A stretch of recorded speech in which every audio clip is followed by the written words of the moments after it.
I honestly thought Tiago was joking. If you'd asked me 10 minutes earlier whether my straight roommate would ever trade me to his older brother, I would have laughed in your face.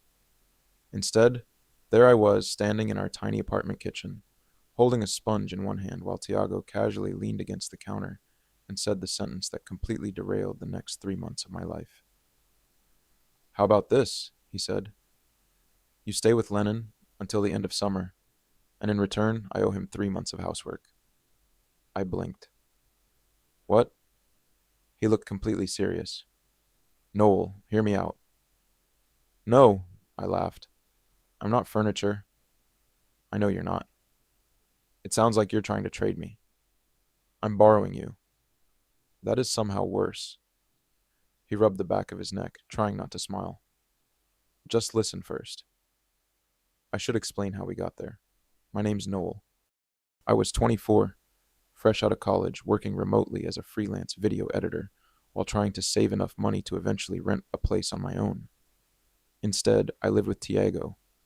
We'd met through mutual friends 2 years earlier when both of us desperately needed a roommate. He was the complete opposite of me, outgoing, athletic, always surrounded by people, the kind of guy who could walk into a crowded room and somehow leave with 3 new friends and 2 barbecue invitations. Meanwhile, I preferred staying home with coffee, headphones, and an editing timeline that somehow always refused to cooperate. Despite that, living together worked surprisingly well. Tiago wasn't messy. He paid rent on time.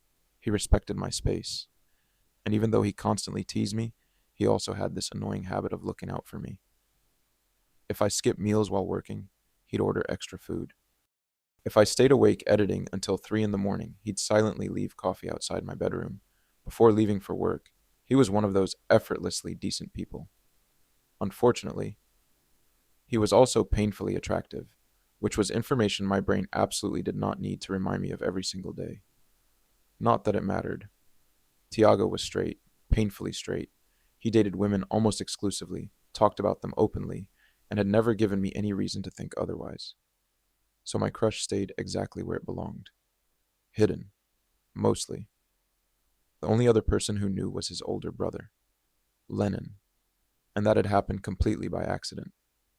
About 6 months earlier, Tiago had dragged me to one of his family's Sunday barbecues. I refused to be the only single guy there, he'd complained. You literally have a date on Friday. That's Friday. I don't think relationships expire in 48 hours. They do if she's already ghosting me. She had, naturally. So I ended up going.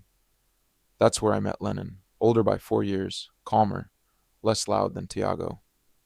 While Tiago filled every silence with jokes, Lennon seemed perfectly comfortable letting conversations breathe.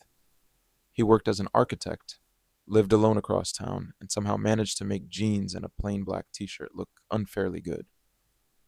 I remember thinking he looked intimidating at first, then he smiled. Everything changed. He wasn't intimidating. He was warm, the kind of person who actually listened when you spoke instead of waiting for his turn. Over the following months, we'd occasionally run into each other whenever he visited the apartment. Sometimes he'd stay for dinner. Sometimes he'd help Tiago fix something that had mysteriously broken, usually because Tiago had tried fixing it himself first. You know, Lennon told him once while replacing our kitchen faucet, calling YouTube tutorials professional training doesn't actually make them professional. Tiago looked offended. I watched 3 videos. You ignored the first 2. They were negative. I laughed so hard I nearly dropped my drink. Lennon looked over at me. Then he laughed too. It was one of those easy laughs that made you want to hear it again. From then on, conversations between us became effortless. Books, movies, travel, cooking disasters, work frustrations. Nothing flirtatious, nothing inappropriate, just comfortable. So when Tiago suddenly announced I should temporarily move into Lennon's house, I genuinely thought I'd misunderstood. Back in the kitchen, I stared at him. Explain. He sighed dramatically. The apartment upstairs flooded. Okay? The water leaked into Lennon's office. Still okay. He works from home. I nodded slowly. So, he needs someone to be there while the contractors fix everything. I frowned. I'm confused. He has meetings almost every day. Someone needs to let workers in, accept deliveries, make sure nothing disappears. I crossed my arms. So, hire someone. I told him that. And? He refuses. Why? Tiago shrugged. He trusts you. That caught me off guard. He barely knows me. He says he does. Silence settled between us. Then Tiago added the part that explained everything. I offered to help him. You? Yeah. But I can't stay there because of work. So I offered 3 months of doing literally every chore at his place if he'd let you stay there instead. I stared. You volunteered to clean his house for 3 months? Pretty much. Why? He looked at me like the answer should have been obvious. Because you'd actually enjoy staying there. I laughed once. No, seriously. I am serious. You traded labor for me. I negotiated. Tiago? What? I'm a human being. I know. He finally started laughing. So dramatic. I'm dramatic? A little. I pointed toward the sink. You literally described me like a library book. I'm lending Noel. Exactly. Before either of us could continue arguing, my phone buzzed. A message from Lennon. Lennon. Only if you actually want to. Ignore Tiago if he's making this sound weird. I smiled before I could stop myself. A second message appeared. Lennon. And for the record, I told him people aren't tradable. I looked back at Tiago. He already apologized for you. Tiago groaned.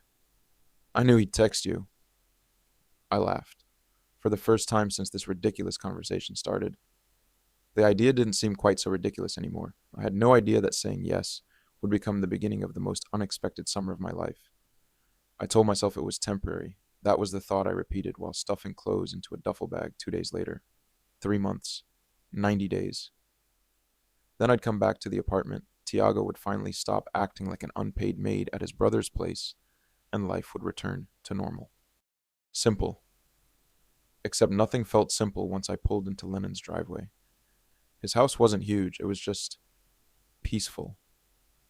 A 2-story place tucked onto a quiet street lined with old maple trees. There was a little front porch with 2 wooden chairs, flower boxes beneath the windows, and the kind of neatly trimmed lawn that suggested someone actually enjoyed mowing it. Definitely not Tiago. I barely had time to knock before the front door opened. Lennon smiled. Hey. Hey. He glanced at the bag over my shoulder. You actually came. I figured your brother would have carried me over here if I didn't. He laughed. That sounds like him. He stepped aside. Come in. The inside somehow suited him perfectly. Clean without looking staged. Bookshelves filled with novels instead of decorative junk. A record player in the living room. Plants that were somehow still alive. You keep plants alive? I asked. They're surprisingly forgiving. I killed a cactus once. How? I honestly don't know. He looked at me for a second before laughing again. I think you're the first person who's ever admitted that. I've accepted who I am. He took my bag upstairs. Your room's this way. My room. Not the guest room. Not the spare room. Just your room. It shouldn't have mattered. For some reason it did. The bedroom overlooked the backyard. There was a desk beside the window, fresh sheets on the bed, and even an empty bookshelf. I didn't know if you'd bring books, Lennon said. I brought too many. I guessed. He pointed toward another door. Bathroom's yours too. Mine? I have one downstairs. I blinked. You don't have to share. That's really generous. He shrugged. I like my privacy. I respect that. So do I. There was an awkward pause, not uncomfortable, just new. Finally, Lennon rubbed the back of his neck. I should probably explain why I actually asked Tiago. I looked at him. I assume the contractors. They're part of it. But he leaned against the hallway wall. I've been working 12-hour days recently. I nodded. I noticed. When I get focused, you forget everything? He smiled sheepishly. I've accidentally skipped dinner 3 nights this week. Seriously? I remembered breakfast. That isn't much better. No, he sighed. I needed someone around who'd remind me to exist occasionally. I stared. You could have asked your brother. I did. And? He suggested ordering 10 frozen pizzas and calling it meal prep. Actually, that sounds exactly like him. I know. We both laughed. Then Lennon looked at me more seriously. I trust you. 3 simple words. They landed harder than they should have. I appreciate that. You can say no anytime. I'm already here. Still, if this gets weird, it won't. I'll drive you back myself. There wasn't even a second of hesitation when he said it. That alone made me relax. Deal. The contractors arrived the next morning. There were 4 of them. Apparently, a burst pipe in the apartment above Lennon's home office had caused enough water damage that the entire ceiling needed replacing. Dust, noise, power tools. Exactly the kind of thing that made remote work impossible. Lennon packed his laptop. I'm working downtown today. I nodded. I'll survive. You have my number. I know. If they need decisions, I'll call. If anyone makes you uncomfortable, I'll throw them out. He smiled. I was going to say call me. I upgraded the plan. I noticed. Before leaving, he hesitated near the front door. Oh, what? There's food. I figured. I mean, he opened the refrigerator. Every shelf was labeled. Breakfast, lunch, dinner, snacks. I stared. You organized your refrigerator. I might have overdone it. A little? I was worried you wouldn't know what was yours. Lennon. Hmm? This is adorable. He looked horrified. I was going for practical. You accidentally became adorable. I regret showing you. You should. He shook his head while laughing. I'll be home around 6. Have a good day. You too, Noel. The door closed. Silence settled over the house. I wandered into the kitchen, opened the fridge again. Every container had sticky notes. Chicken Alfredo don't microwave too long. Fruit. Eat this before Thursday. Brownies Tiago already tried stealing too. Hide them if necessary. I laughed out loud. The man left refrigerator instructions. Somehow they made me smile more than they should have. Around lunchtime, my phone buzzed. Tiago. How's prison? Me. Your brother has organized leftovers. 3 dots appeared immediately. Tiago. Seriously? Me. They have labels. Tiago. Ha ha ha ha. Another message followed. Tiago. Don't tell him this, but that's the most Lennon thing I've ever heard. A minute later. Tiago. Is he being weird? I smiled. Me. No. Tiago. Too polite? Me. Definitely. Tiago. Yeah, that tracks. Then another message. Tiago. Take care of him, okay? That one surprised me. I typed back. Me. I thought he was taking care of me. His reply came almost instantly. Tiago. Trust me. He's terrible at taking care of himself. By evening, the contractors finally left. The house felt quiet again. I was reading on the back porch when Lennon's car pulled into the driveway. He looked exhausted. Tie loosened, sleeves rolled up, hair messier than usual. The second he stepped out of the car, he sighed. Long day? The longest? You eat lunch? Lennon? I had coffee. Coffee isn't lunch. It was a very filling coffee. I folded my arms. I don't believe you. You shouldn't. I couldn't help laughing. Come inside. He looked confused. Why? Because someone clearly needs dinner. You cooked? I got bored. I thought you said you mostly ordered takeout. I also said mostly. He followed me into the kitchen. When he saw the food on the stove, he stopped walking. You made all this? It isn't fancy. It smells incredible. It's pasta. Noel. Hmm? No one's cooked for me in, he paused, a long time. The smile on his face faded into something quieter, something genuine. Thank you. For a second, neither of us moved. There was something strangely intimate about standing in that kitchen. Nothing romantic. Not yet. Just two people sharing the end of a long day. Lennon finally looked at me with a tired smile. I think, what? This arrangement might actually be good for both of us. I smiled back. I was just thinking the same thing. By the end of the first week, the house had settled into a rhythm. It wasn't something we planned. It just happened. Lennon woke up before 7 every morning, made coffee, answered emails while standing at the kitchen island, and somehow looked awake long before any normal person should. I usually wandered downstairs 15 minutes later looking half-conscious. He'd glance up from his laptop. Morning. Is it? It appears to be. Barely. He'd slide a mug toward me without another word, always exactly the way I liked it. After the third morning, I finally noticed. You've been making my coffee, too. He looked almost embarrassed. You looked disappointed the first day when you realized I'd already finished the pot. I did not. You stared into the empty coffee maker for 20 seconds. I was processing. You sighed. I was grieving. He laughed so hard he nearly spilled his own coffee. Fair enough. The contractors were making good progress upstairs, but Lennon's office was still unusable. That meant he spent most days downtown.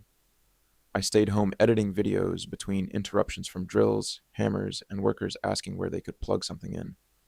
It wasn't exciting. Oddly enough, I liked it. The house felt lived in. Every afternoon I'd open the windows, put music on quietly, and make lunch. Around 5:30, I'd usually hear Lennon's car.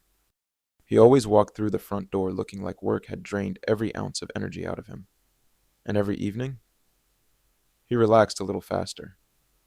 One Friday, he loosened his tie the second he stepped inside. Something smells amazing.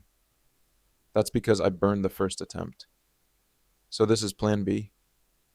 This is plan C. He peeked into the kitchen. I don't see smoke. I opened every window.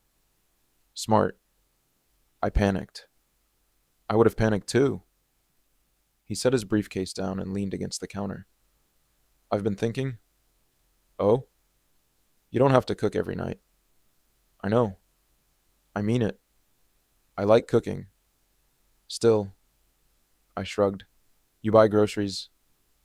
You pay for nothing. You gave me a room. You could have stayed at the apartment. With Tiago's experimental laundry schedule? He smiled knowingly. He still mixes whites and colors. He calls it optimistic washing. Lennon closed his eyes. I've tried teaching him. You failed. I know. Saturday arrived without contractors. The first quiet weekend, I was sitting on the back porch reading when Lennon walked outside carrying 2 glasses of iced tea. You've officially adopted my favorite chair. I can move. I wasn't complaining. He handed me a glass before sitting beside me. For a while, we simply listened to birds somewhere beyond the fence. No awkward silence. Just silence. Comfortable silence. Finally, Lennon spoke. Tiago told me something. I looked over. Should I be worried? He said you've been turning down bigger editing jobs. I sighed. I knew he'd tell somebody eventually. He worries. I know. Why? I stared into my drink. It's complicated. We've got time. I thought about changing the subject. Instead, I want to edit documentaries. He nodded. Okay. But most of my work is social media ads. They pay. And documentaries don't. Exactly. He stayed quiet, no interruption, no advice, just listening. I keep thinking if I take enough boring jobs, I continued. Eventually I'll have enough money to chase the work I actually care about. And I'm starting to forget why I wanted to do it in the first place. Lennon looked at me thoughtfully. You know what architects call that? What? Golden handcuffs, I frowned. Higher pay. More comfort. Less freedom. He smiled faintly. I've worn those before. You? I spent 3 years designing office parking garages. I blinked. Seriously? They paid extremely well. You hated it. I hated every Monday. Why stay? I was scared. Of what? He looked toward the backyard. Starting over. The honesty caught me off guard. You don't seem like someone who gets scared. I do. Really? Constantly. You hide it well. I've had practice. That afternoon, Tiago appeared without warning. Naturally. He walked through the back gate, carrying 2 grocery bags. I've brought tribute. Lennon looked at him. You have a key. I like dramatic entrances. You came through the backyard. Exactly. He hugged Lennon, then looked at me. Noel. Housekeeper. Temporary guest. My bad. He dumped the groceries onto the kitchen island. I bought snacks. Lennon looked inside one bag. None of these are groceries. They're emotionally supportive chips. There's 6 different flavors. We support emotions differently. I couldn't stop laughing. The brothers were complete opposites. Tiago was loud chaos. Lennon was quiet order. Watching them together suddenly made everything make sense. By the way, Tiago said, looking around the house dramatically. Looks cleaner than usual. Lennon raised an eyebrow. You saying I don't clean? I'm saying Noel definitely cleans better. I heard that. You were supposed to. He grinned before dropping onto a bar stool.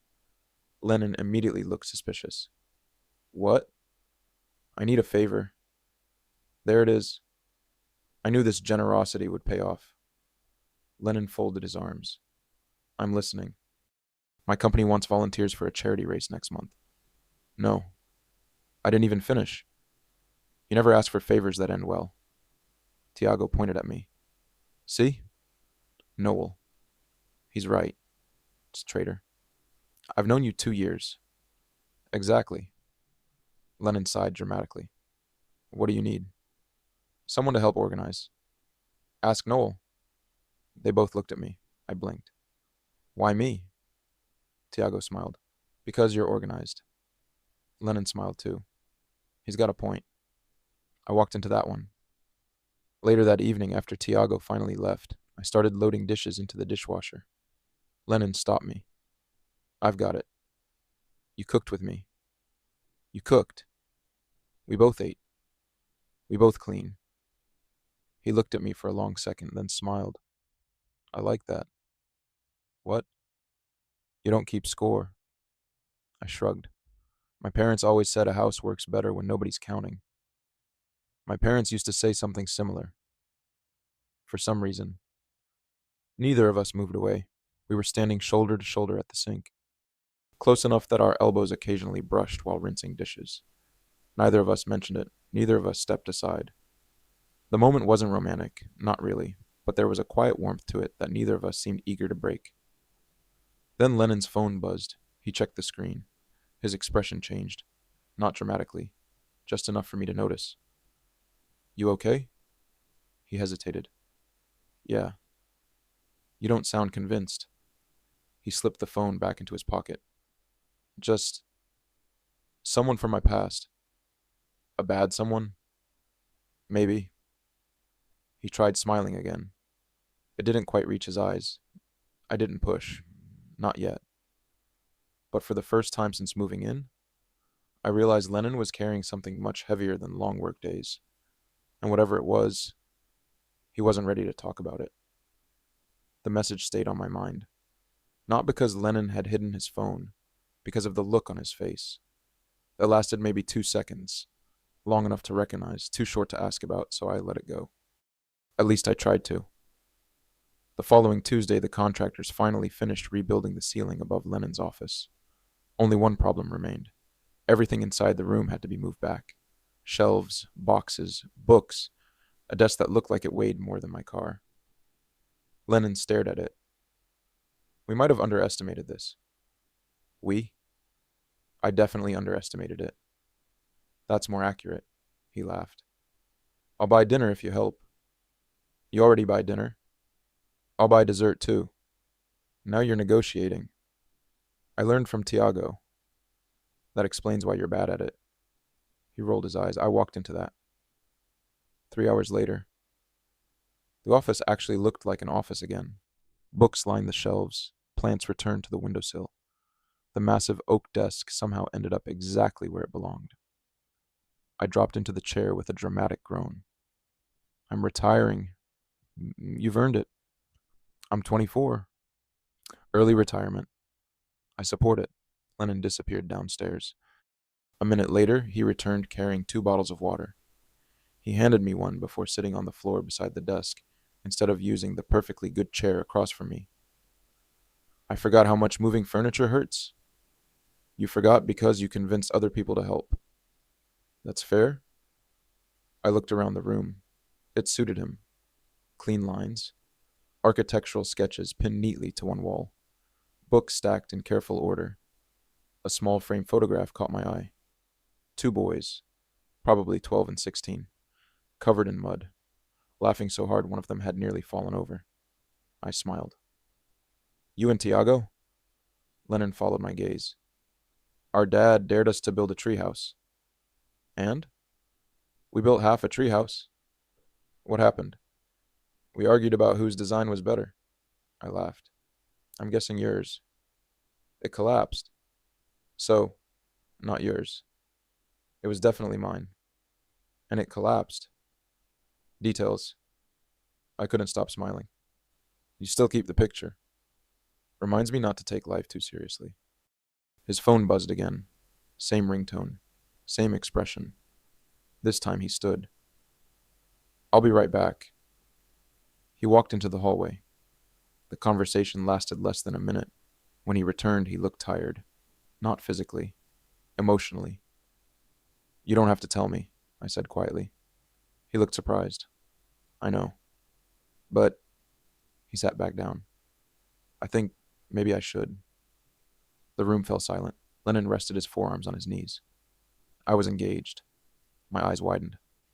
I didn't know. Most people don't. He smiled without much happiness behind it. It ended almost 2 years ago. I'm sorry. So was I. He looked toward the window. We'd been together almost 5 years. 5 years. That explained the photograph I'd never seen anyone else in. The wedding was 6 months away. I stayed quiet. He decided he wasn't happy anymore. The words came out calmly, almost too calmly. No fight? No cheating?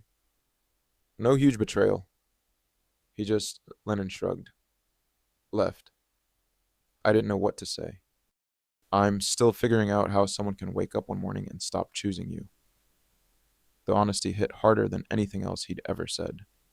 Finally, I answered. I don't think it happens in one morning. He looked at me.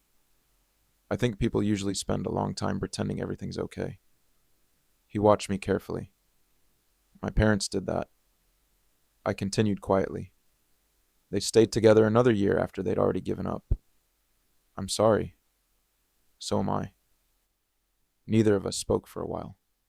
Eventually, Lennon smiled faintly. I don't usually tell people that. I'm honored you told me. I trust you.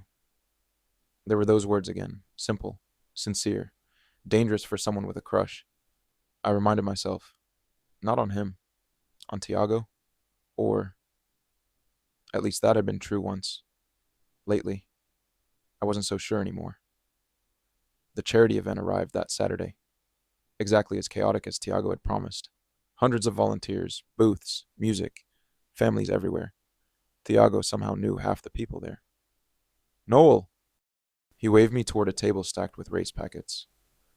You and Lennon are registration. Lennon blinked. You assigned us? You looked responsible. You mean older? I didn't say it. You implied it. I strongly implied it. I laughed. Some things never changed. For the next 3 hours, Lennon and I checked in runners, answered questions, and tried to keep Tiago from giving away supplies to anyone who smiled at him. He just gave a volunteer 6 extra t-shirts, I whispered. Lennon sighed.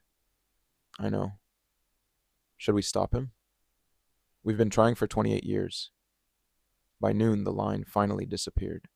Tiago flopped dramatically into a folding chair. I'm exhausted. You handed out wristbands, Lennon replied. I handed them out passionately. Very different. It is. I walked toward the food trucks. My treat. You don't have to. I know. When I came back balancing 3 sandwiches and drinks, Tiago immediately reached for one. You're my favorite roommate. You only have one. Exactly. Lennon smiled as he accepted his lunch. You really didn't have to. I wanted to. We found an empty picnic table beneath a large oak tree, for the first time all day. Everything slowed down. People laughed nearby. Children chased each other through the grass. Music drifted across the park. It felt easy, comfortable, like we'd been doing this for years. Then someone called Lennon's name. A man about our age walked over, well-dressed, confident. He stopped beside the table. Lennon. Lennon froze, only for a second, but I noticed. Eric? The name landed with strange weight. The man smiled politely. I didn't know you'd be here.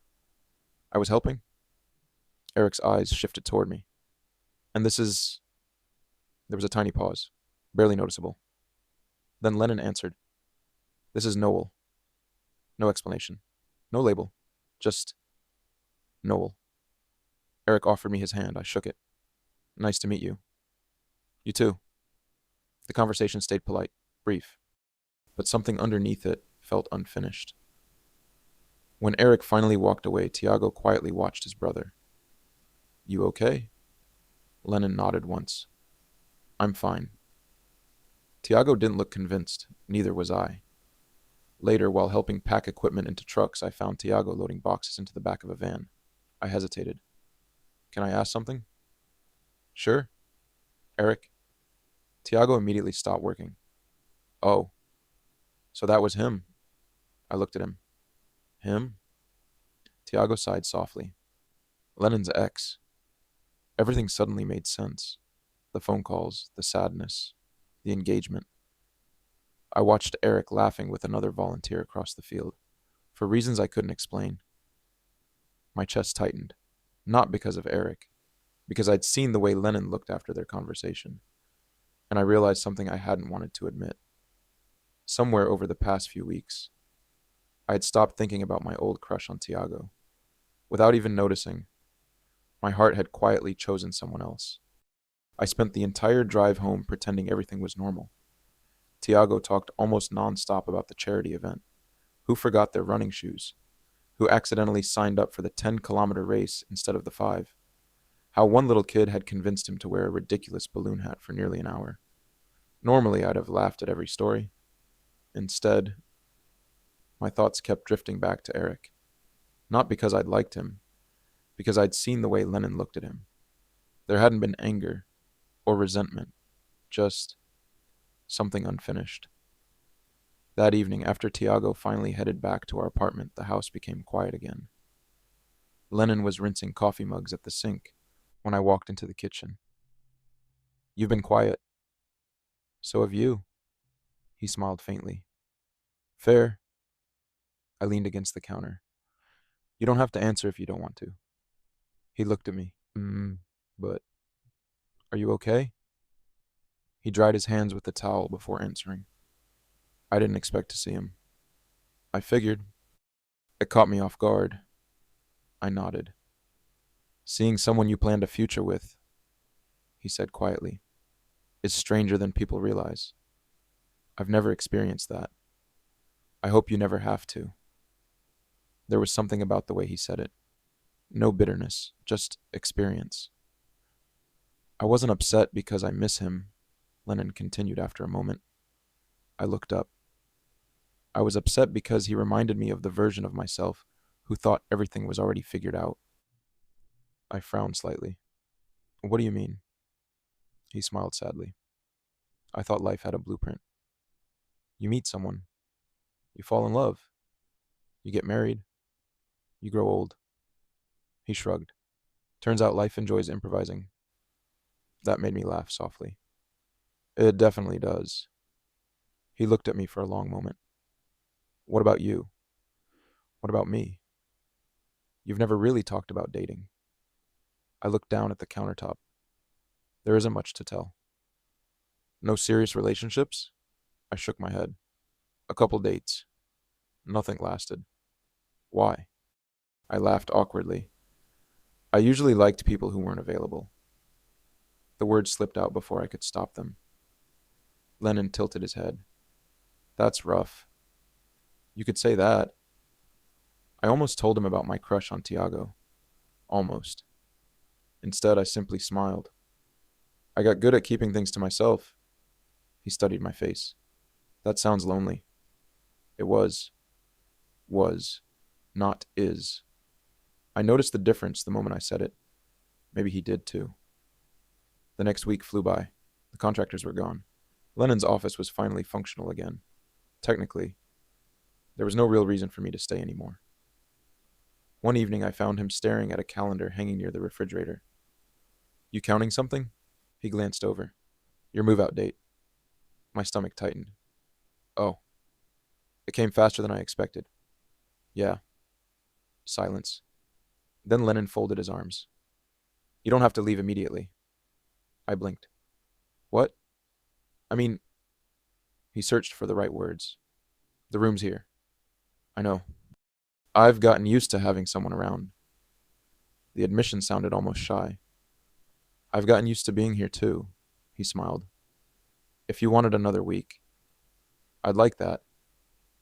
The answer came too quickly. We both laughed. I guess that's settled, he said. A few days later, I came downstairs earlier than usual. The kitchen was empty. Coffee wasn't made. That never happened. Lennon? No answer. I walked toward his office. The door was half open. He was asleep at his desk. Laptop still open. Reading glasses crooked. One arm folded beneath his head. I smiled despite myself. You weren't kidding. He stirred slightly. You really do forget to sleep. His eyes opened slowly. What time is it? Almost 8. Oh. He sat up too quickly and rubbed his face. I had a deadline, which apparently lasted until sunrise. I might have lost track. You definitely lost track. I disappeared into the kitchen. 5 minutes later, I returned carrying coffee and toast. He looked almost guilty. You didn't have to. I know. You keep saying that. Because people keep saying it to me. He laughed quietly. I'll make it up to you. You don't owe me. I know. He accepted the mug. Our fingers brushed for half a second. Neither of us pulled away immediately. Not intentionally, just... Neither of us seemed to notice until afterward. Lennon cleared his throat. Thank you. You're welcome. Friday evening brought a surprise. The front door burst open. Guess who's free? Tiago. Again. Lennon didn't even look up from chopping vegetables. You have your own apartment. I missed you. You saw me yesterday. I missed you yesterday. He looked at me dramatically. Has he become even grumpier? A little. I knew it. Lennon pointed the knife toward him. Careful. I fear nothing. You should fear helping with dinner. Tiago groaned loudly. I've made a terrible mistake. You've made several. Dinner somehow turned into a game night. Board games. Terrible jokes. Arguments over rules nobody actually remembered. At one point, Tiago stood to grab more drinks. His phone started ringing on the table. He glanced at the screen. Oh? He looked at Lennon. I should take this. He stepped outside. The room became noticeably quieter. Lennon moved another game piece. Your turn. Before I could answer, voices drifted through the open kitchen window. Tiago was still outside. No, Mom. A pause. I know. Another pause. I'll ask him. Lennon looked toward the window. His expression changed. What is it? I asked. My parents. A minute later, Tiago came back inside. He looked strangely cautious. So, Lennon sighed. What? Mom wants both of us for Sunday dinner. That's not unusual. No. Tiago scratched the back of his neck. But, but, she also invited Noel. I looked up.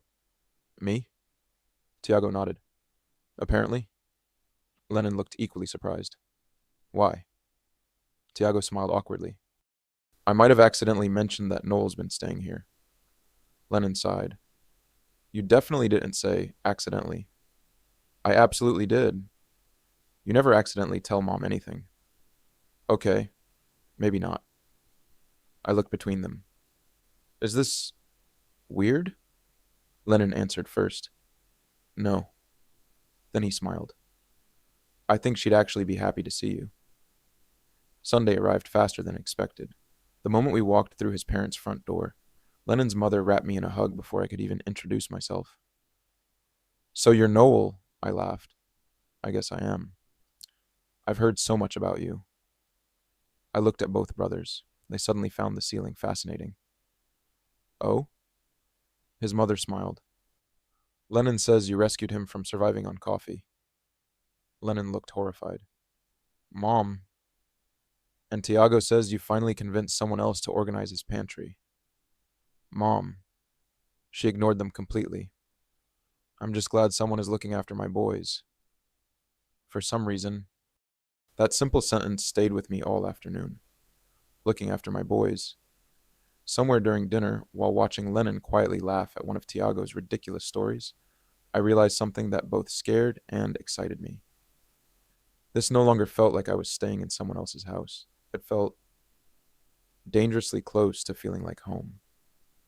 After dinner, Lennon's parents insisted we stay for dessert, then coffee, then another round of stories that somehow all ended with Tiago getting blamed for something he'd done as a teenager.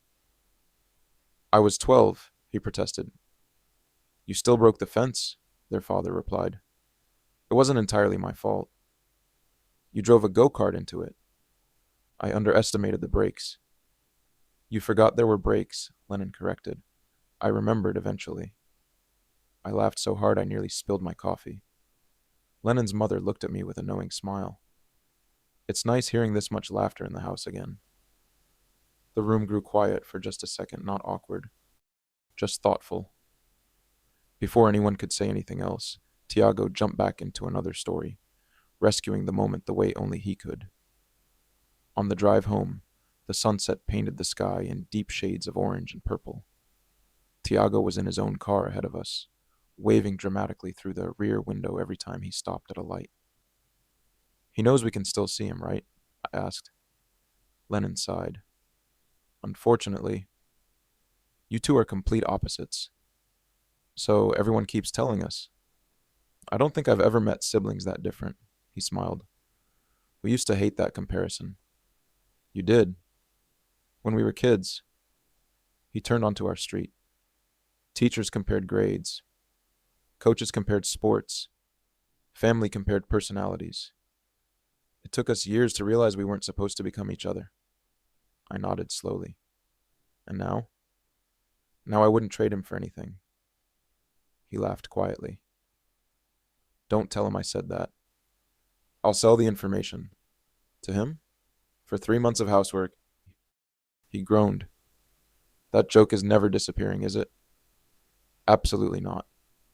A few days later, I finally returned to my apartment, not because I wanted to, because I needed a few more clothes and some camera equipment I'd left behind. The place felt smaller, messier, louder, even though nobody else was home. I unlocked my bedroom door and started filling another bag. You miss it? I nearly jumped. Tiago was standing in the hallway holding grocery bags. I didn't hear you. You looked guilty. I wasn't. He set the bags on the counter. You miss my brother's place.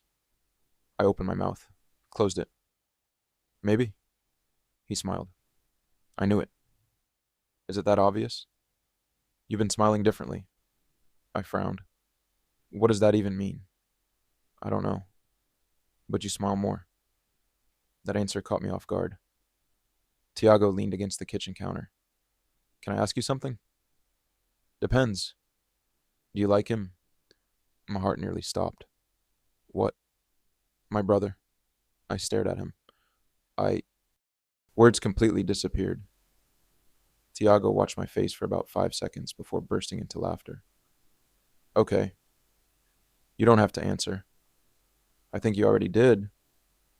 I rubbed both hands over my face. Was I really that obvious? Only just now. I hate everything. No, you don't. He stepped closer. You know what's funny? What? I've never seen Lennon smile this much either. I looked up. He talks about you. My stomach flipped. What does he say? Mostly boring stuff. Thanks. He'll mention dinner. Something you said. A movie you recommended. He shrugged. But he mentions you. There was a pause, then Tiago became unusually serious. You know, I haven't seen him this happy since before everything with Eric. The humor disappeared from the room. I just don't want him getting hurt again. I don't either. I know. He smiled gently. That's why I asked. That evening I walked back into Lennon's house carrying my duffel bag. He looked up from the sofa. That was quick. I forgot half my wardrobe. I was wondering why you only owned 5 shirts. I own more. I had concerns. I dropped the bag beside the stairs. You okay? He studied my face. You look like you've been thinking. I ran into Tiago. Oh, he asked me something. Lennon set his book down. What? I hesitated. He asked if I like someone. Lennon smiled. And? I changed the subject. He chuckled. Effective strategy. Not really. Silence settled between us. Then, unexpectedly, Lennon spoke. I've been thinking too. My pulse picked up. About? You. I blinked. Me? He nodded slowly. I keep telling myself you're only here temporarily. I couldn't breathe. And every time I think about you leaving, he looked down at his hands. The house suddenly feels very empty. I took one small step toward him. Lennon, I don't want to make things awkward. You won't.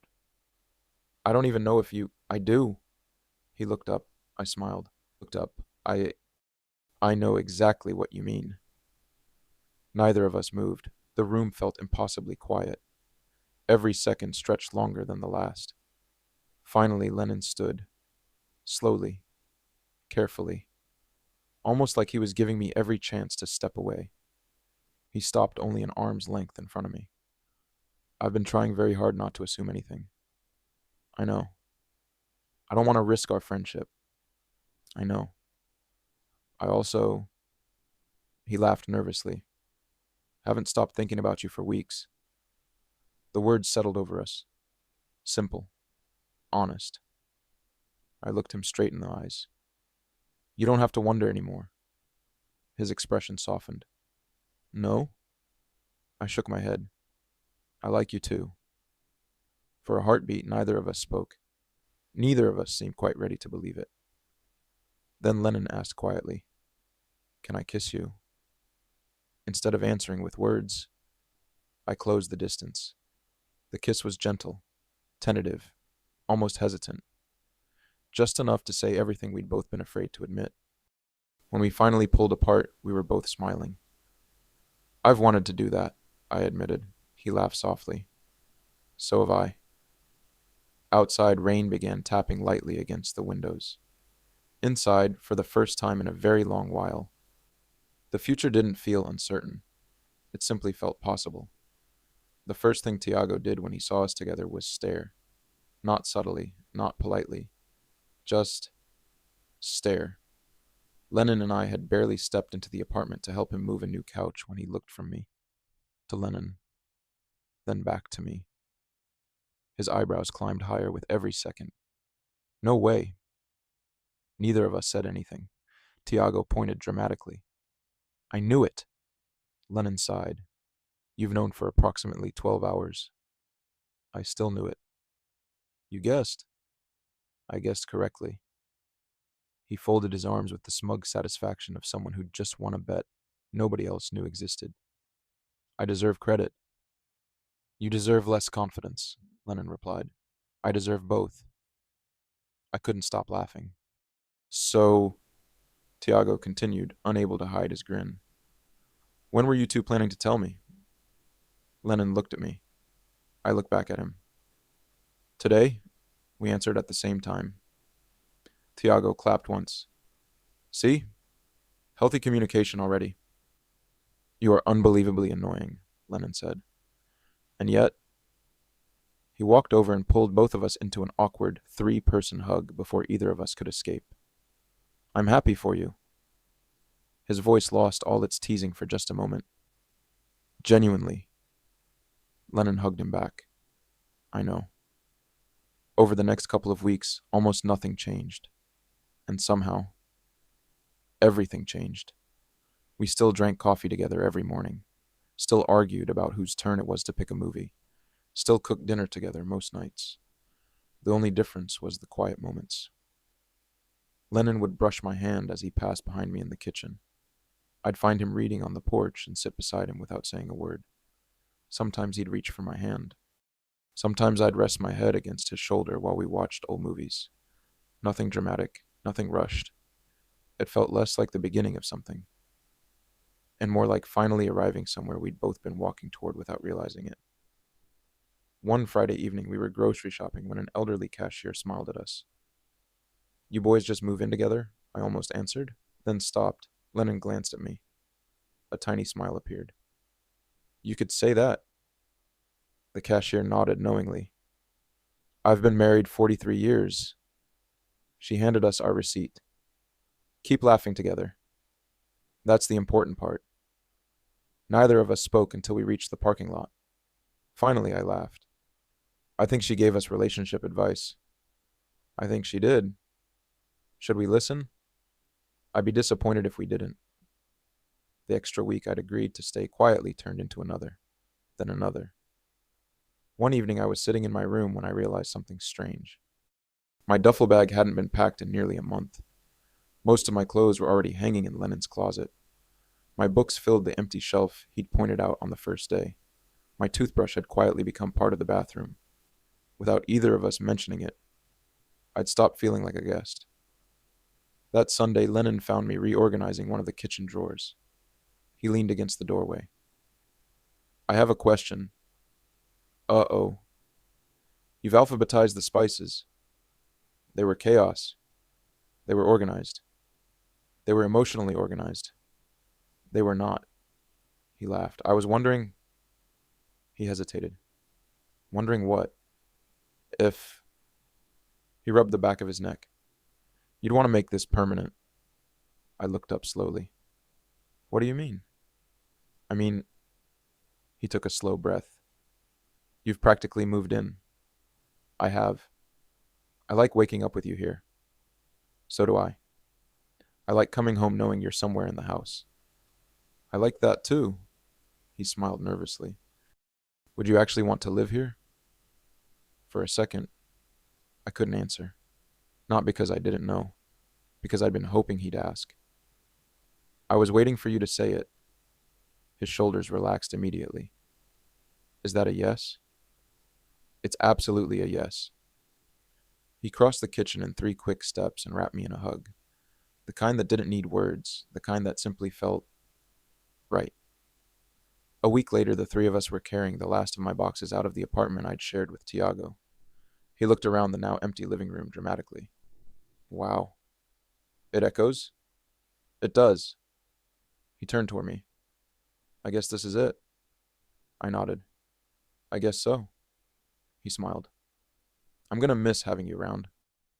I'm only 15 minutes away. I know. But now I have to clean everything myself. There it is. There it is. We both laughed. Then unexpectedly he hugged me. Thank you. For what? For looking after my brother? I looked over at Lennon, who was loading another box into the car. I think he looks after me too, Tiago smiled. Yeah, I figured that out. That evening, after the last box had been unpacked, Lennon and I sat on the back porch. The same two chairs, the same quiet neighborhood, the same maple trees swaying gently in the breeze. I've been thinking, he said. He reached over and took my hand. You remember the first day? When I moved in? You thought Tiago had traded you. I laughed. I really did. He still hasn't let me forget it. He never will. We sat quietly for another minute. Then I smiled to myself. You know, what? If someone had told me 3 months ago that moving into a stranger's house would completely change my life, I would have laughed. Lennon squeezed my hand gently. I'm glad they would have been right. I looked at him. So am I. As the sun disappeared below the trees, I realized something that had taken me months to understand. I'd spent so long believing I was chasing the wrong person that I almost missed the one who had quietly made space for me from the very beginning. Not with grand gestures, not with perfect timing, just with kindness, with trust, with a labeled shelf in the refrigerator. Sometimes, the best love stories don't begin with fireworks. Sometimes they begin with someone simply asking, would you like some coffee?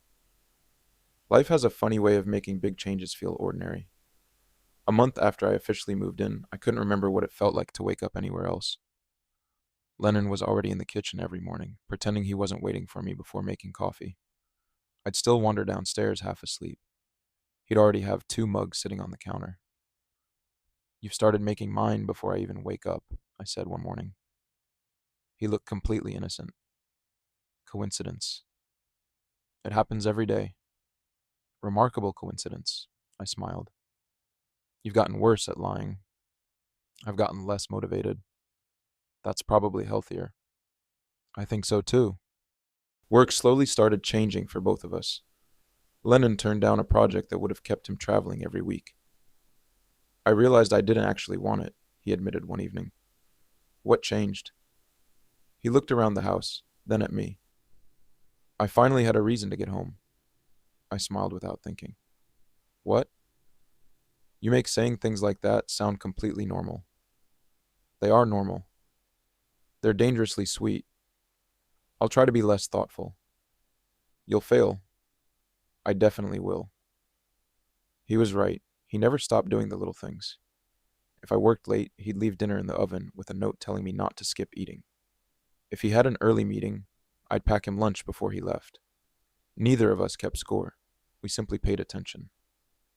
One Saturday afternoon, Tiago invited us over to watch a soccer match. Halfway through the game, he muted the television and looked at us suspiciously. I have a complaint. Lennon sighed. Already? You've become unbearably domestic. I blinked. What? You finish each other's sentences. We do not. You absolutely do. Lennon opened his mouth. We barely... I notice it. I finished automatically. The room went silent. Tiago pointed at us triumphantly. Exactly. I buried my face in my hands. Oh no. Lennon laughed so hard he had to lean against the couch. I hate that he's right. I love that I'm right. You love everything. I really do. As the seasons changed, the maple trees outside the house turned shades of gold and red. One cool evening, Lennon and I sat on the porch, wrapped in light blankets, watching leaves drift across the yard. He looked thoughtful. You know what I've been realizing? What? I spent 2 years believing I had to rebuild my life. I nodded. And then? I wasn't rebuilding. He looked over at me. I was making room. For what? He smiled. For someone I hadn't met yet. The words settled quietly between us. I reached for his hand. I'm really glad you had that water leak. He laughed. That's a sentence I never expected to hear. I mean it. If your office ceiling hadn't collapsed, you never would have needed a roommate, and Tiago never would have joked about trading me. He shook his head. I still can't believe that's how this started. A few weeks later, Lennon's parents invited everyone over again. Dinner somehow turned into looking through old family photo albums. His mother pointed to another picture of the brothers as teenagers. That was the summer they refused to speak to each other. Tiago grinned. We were proving a point. You lasted 3 days, Lennon reminded him. I got hungry. You forgot where Mom kept the snacks. I had principles. You had poor planning. Everyone laughed. Then Lennon's mother looked at me. I'm happy you're here. The room became quiet. She smiled warmly. You brought something back into this family. I blinked. What? She reached over and squeezed my hand. Peace. I glanced toward Lennon. He was smiling, but his eyes had gone slightly glassy. Later, while helping wash dishes, I quietly asked him if he was okay. He nodded. I just realized. What? My family hasn't looked this relaxed in a long time. That night, as we drove home, Lennon suddenly pulled into a small overlook just outside town. The city lights stretched across the distance. We climbed out of the car and leaned against the hood.